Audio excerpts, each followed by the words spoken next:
Right, good morning everyone. I'm sorry for the delay in getting back to you with these questions and answers. If you hear a bit of background noise, I do have my little ones at home like everyone does, so please bear with me. First question I've got here, really good one, it's from Sue.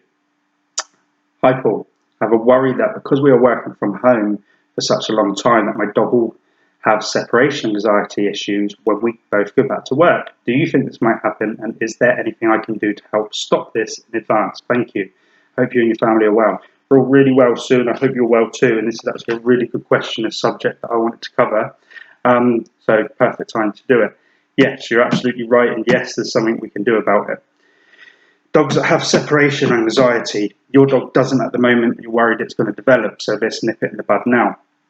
When a dog has separation anxiety issues, 99% of the time when I go in and evaluate and assess the situation, the dog is with the owner constantly when they're at home. I mean, they're next to them on the sofa. If they get up to go to the toilet or make a cup of tea, they're following them. They're with them all the time, so there's no practice of separation whatsoever. You can't expect your dog to be okay when you leave the house and be separated from you if you've not taught the dog to be separated from you. So in your situation, let's practice that now before the anxiety kicks in. When you get up in the morning, take Woody out for a walk and drain as much energy as possible. I know times are difficult at the moment and certain places are closed, etc., but just work with what you've got.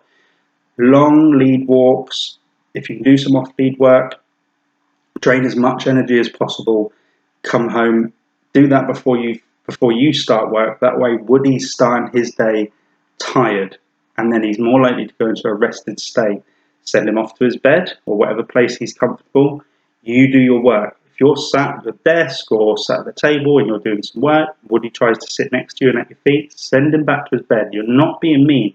You're getting him prepared for when you do go back to work and life goes back to normal, that he's not got used to being at your feet or on your lap and with you constantly.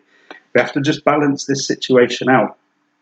You wouldn't normally be there to do these nice things and have the cuddles all the time if you were at work. So you have to have it in your mindset that when you're working, it isn't time for affection.